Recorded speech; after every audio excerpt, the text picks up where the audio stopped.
Being from Atlanta, everybody should know, if you are, I guess, familiar with the hip-hop movement, hip-hop culture, there's a organization here called Dungeon Family, which consists of Outkast, or Organized Noise, Witch Doctor, Killer Mike Render, who is also a youth advocate, community organizer, and a Grammy Award winning hip-hop artist. Coming to the mic next will be Mike Render, aka Killer Mike. Don't let the Killer Mike fool you. My brothers got things to say with aliases and Mike Render, the City Council. Good evening. I know this is the part where usually a dumb rapper or a dumber athlete gets up here and says something dumb. You all clap, and then we watch them on TV and nothing else ever happens. I know this is the part where emotionally we get filled up by these grand words, and then we go back to the job Monday and they beat it out of us. I know this is the part where, if you're my grandmother's age, you're sitting back there in that beautiful brown hat, 79, that it reminds you of. I'm going to take a little longer than 5, but I'll buy everybody a soda when I leave. I know this is the part where she feels a little like she must have felt in Tuskegee, Alabama. First time she heard Dr. King or marched with him, or she must have felt like they felt in Selma or in Mobile. Or a lot of the people who earn that beautiful silver hair on their head must have felt. I know this is the part where we feel a certain way. And as black people, we love to feel. We listen to music because it inspires a feeling. I was lightweight insulted by a grand white man. He was a great man, but he talked to me about black perception, and he started talking about entertainers and athletes. And I say, that don't work with me, brother, because I don't feel for them. I feel for the people. So what do you do with the feeling? You have to turn the feeling into some logic, and you have to apply it. So I just want to say I had a feeling as I sat next to my nephew, 11-year-old boy, and it just said, just open the Bible.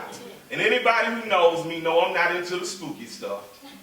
You know, I was a church boy. I went to church every Sunday and twice on Wednesday sometimes. I went to revivals. And you know, I can tell you, if you raise a child in church too much, they start to question a little too much, and they don't feel as much. But I've learned to trust my feeling. And I opened my feeling, the feeling said open the Bible, I opened the Bible, and the first words I saw was, when Israel made an idol. When Israel made an idol. Anyone knows what an idol is? They look pretty. They're big, they're grand. They just gave Dr. King an idol in D.C. But that's not Dr. King. It makes you feel good to look at it, but those aren't all the revolutionary words he said. It's just an idol meant to make you feel a certain way. So I believe in the black community that our story doesn't parallel the children of Israel. I honestly believe you are. You've been in a country for too long, you don't know who you are. You've been told you're a Moor, you've been told you're a Muslim, you've been told you're a Hebrew, you've been told you everything except the people that God wants to stop feeling and start doing. That's right. God is tired of you feeling. I feel like I've been disrespected because he called me the N-word. Or they beat up a beautiful black woman at Cracker Barrel. Well, why don't you feel disrespected that there's not one black business in your community? And if you don't own a business in your community, the community ain't black. You just live there. It's time to get past feelings. I read a little bit of that, and it's in Deuteronomy 8 and 9. And it says, don't forget how you kept rebelling and making the Lord angry. The whole time you were in the desert, you rebelled from the day you left Egypt until the day you got here. Black people, you have rebelled against who you are naturally from the day we got off that boat and they beat it out of you until right now. You have rebelled. You have not stood up and said, I am worthy, I am chosen, God resides in me, and this community is holy. How do I know? Michael, how do you know that, Michael? Well, the people that piously look at you and say, we're Muslim. We're the true Christians. We're the true Jews. We're the true this. Sell you alcohol in your stores. Your stores aren't clean when you go there. They lauder and they talk to your women any kind of way. You are rebelling against God when you don't claim who you are. When you say he lives in me, therefore I will be clean. My community will be clean. My community will be owned by me. You won't sell alcohol on Sundays because that's our holy day. If you get past feeling and you get to logic, you will say, when I step outside of this door, I won't get gas from you because you don't look like me. And if you don't look like me, that money goes to Doraville. That money goes to Gwinnett.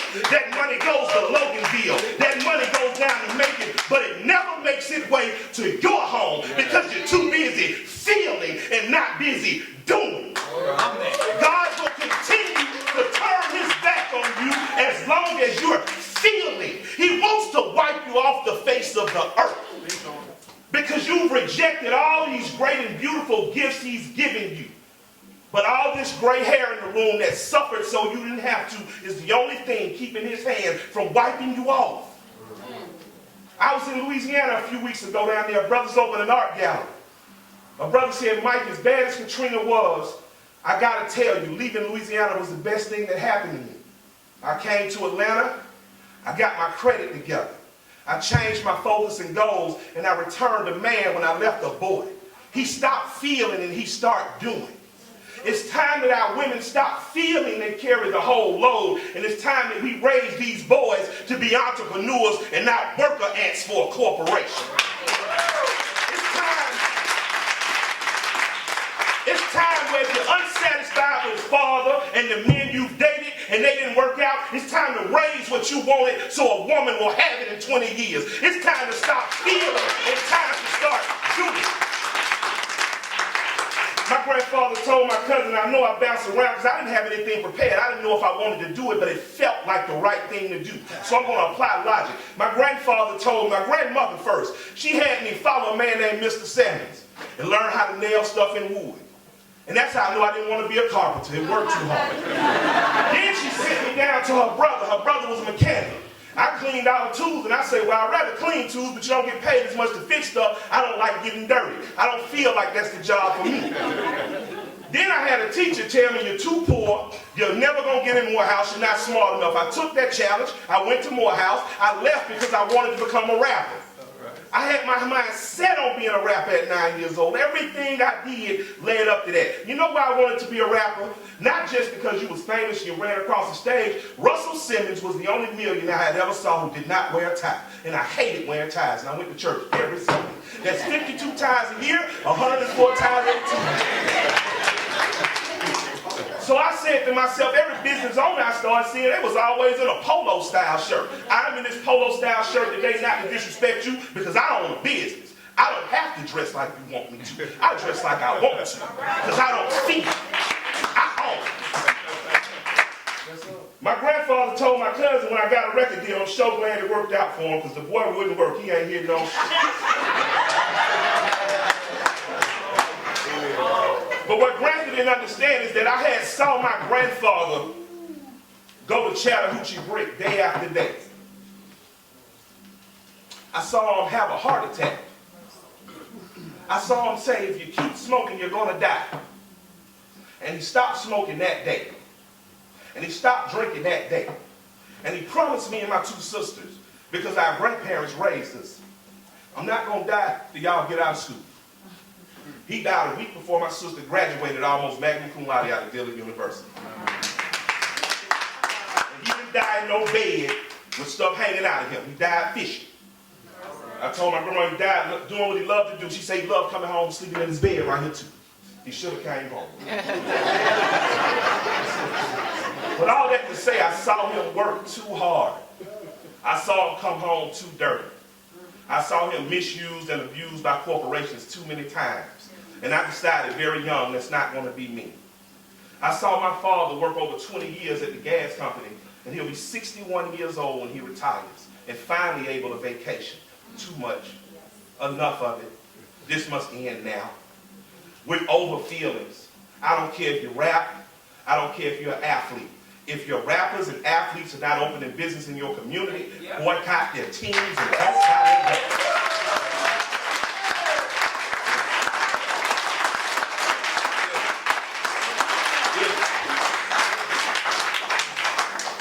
If you see a boy getting money on the block, you introduce him to a business attorney and stop calling the police. It's time that we take unconventional methods to take our communities back. Your community gone. There is no black community. What do you mean there is no black community? Name 10 businesses on Cascade you own. I can count up to 9, then it get fuzzy. All because y'all rebellious and y'all don't want to listen to what the Lord is saying. We've had a greater opportunity in this country than probably any other colonialized people. We've had greater opportunities at economic growth. We've had greater opportunities at transforming our community, and we have failed time and time and time and time again. How do you know you failed? Because the only thing we own in our communities is churches. We don't even own the liquor stores. How do you know you failed? Because when you go buy a car, if you're not going to Barranco, you're probably not buying from a black person. How do you know you failed? Because when it's time to buy diapers, you're going to Walmart and you're not going to the neighborhood-owned grocery store to buy a black person anymore. How do I know I failed? Because the clothes on your back are not manufactured in America. How do we know we failed? Because even though Madam C.J. Walker invented the healthcare business, it's now ran by Asians. You don't run nothing but your mouth.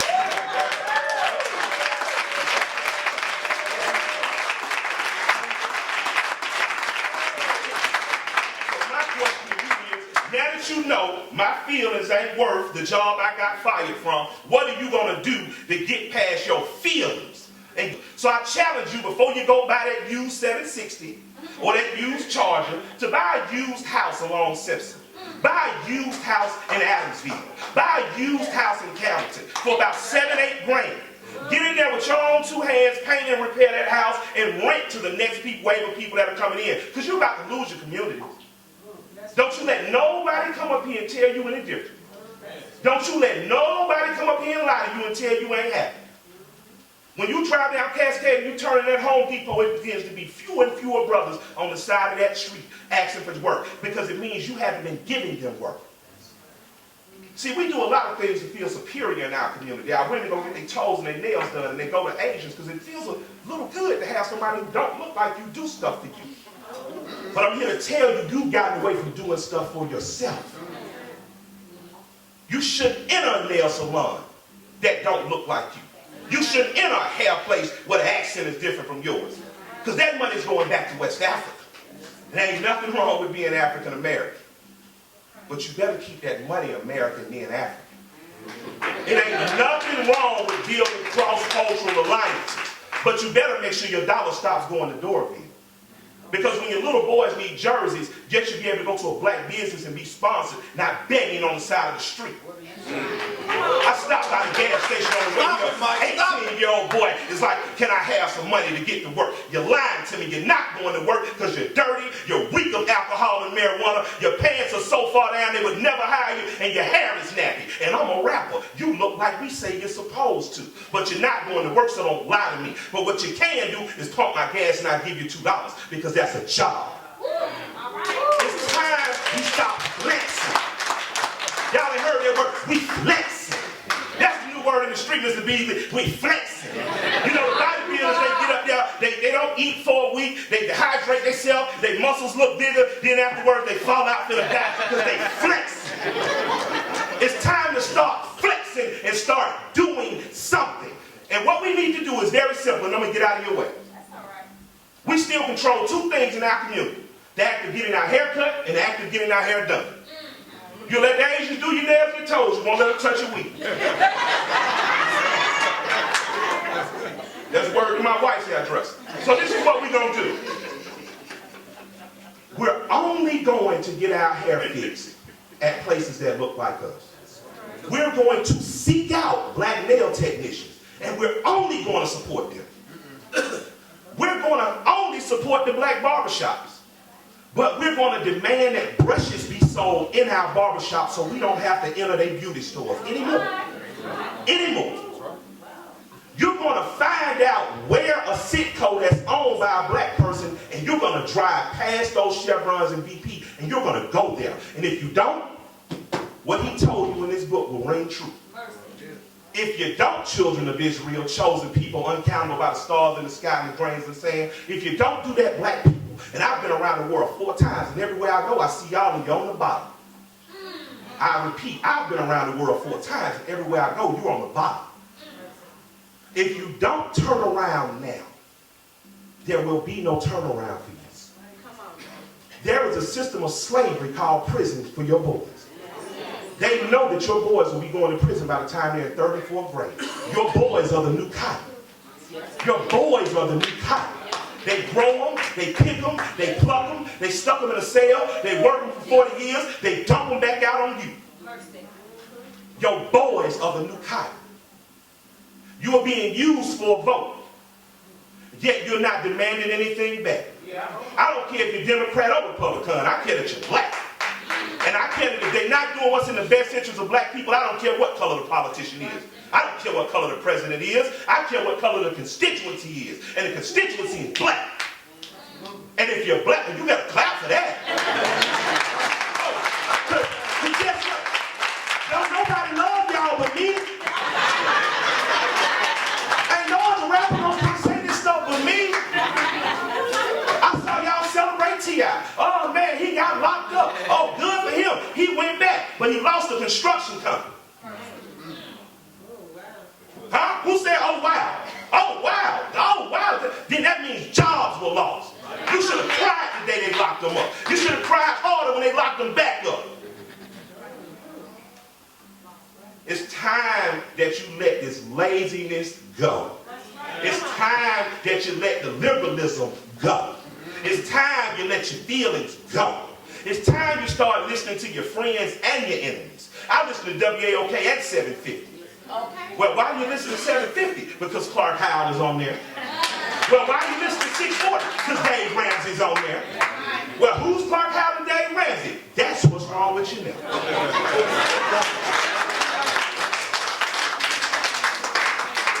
My friend is going to reiterate this. You spend $1.1 trillion a year on bull crap. You spend $1.1 trillion a year to feel good. Your hair, a movie, a house you can't afford, a car you can't afford. You spend $1.1 trillion, not on private schools, not on businesses, to feel good. That's what you do. That's what I do. That's what we do. $1.1 trillion can turn your entire community around in a year. All you have to do is silently self-segregate. We ain't got to announce it. We ain't got to say we ain't gonna shop with y'all Arabs because we don't like the way you talk to our women. We don't like the cleanliness of your store or the uncleanliness of the store. You don't eat pork. Why you keep serving it in the store? Why the date's bad on it? Why this milk expired yesterday? We just gonna stop going. We're gonna open up a store across the street and we're gonna only go to that store. That store's gonna have someone behind it, the counter that looks like you. You're gonna know the young man because he lives in that community. You're going to demand that the police in the community look like you. You're going to self-segregate, and you're going to change your path, or you're going to die. You're going to self-segregate and change your path, or you're going to be slaves. You're going to self-segregate or change your path, or you're going to keep paying your slave master with nail money, and hair money, and club money. The Arabs got right out of the convenience store business, got right in the club business. You go down on Buffington Road, the Arab opened first he opened a strip mall. And then he said, I'm tired of y'all going to the black clubs on Old National, I'm going to open a club. Now you get gas from him, you buy food from him, you give your club money to him, and you say, man, why I can't get a penny off? Why would he? Y'all his cotton. Y'all just a product people use. So it's time to stop being used, it's time to stop feeling good, and it's time to start doing. Tomorrow I challenge you all to find one black business to support. Support that business through and through. We need to return to the black pages. We need to return to a directory of businesses that are only owned by African Americans. You need to only shop there. You need to demand those businesses give back to the community. And if they don't, you need to silently boycott them. You don't have to announce this. You just need to do it like a roach trap. You put a roach trap in the corner and you forget about it. So I want y'all to just walk past these stores next week and forget about it. I want want y'all to find one black store and only go there. I want you to find one black nail tech and I want you to only go there. Nail techs and hairdressers, you got to bring the prices down. We know you want to buy a charger, but you don't save them no while long. You understand me? It is time to live below your means, black people. That means all those big pretty houses in the West End that were big and pretty, they're still big and pretty. It's time to move in from Douglasville because they don't want you. It's time to move in from Loganville because they don't want you. And it's time to rebuild your own communities. You can do it silently. You don't have to talk loud about it. All you have to do is do it. I love you. I love you, I love you. With all God has given me, I love you. I pray that you find out. I love you, I love you, I love you. I pray that tomorrow we are in a black business, we are spending our money with our own, and we are demanding that money comes back. Children of Israel, it is time to stop disobeying God. It is time to come home. It is time to support your people. I want you to turn to the person next to you, and I want you to say, I love you. I want you to turn to the person next to you and say, I love you. I want you to look at a stranger who you've never seen in your life in this room, and I want you to say, I love you. I love you. I love you. All right, I'm going to get out y'all way. Share it with you. And I love you all.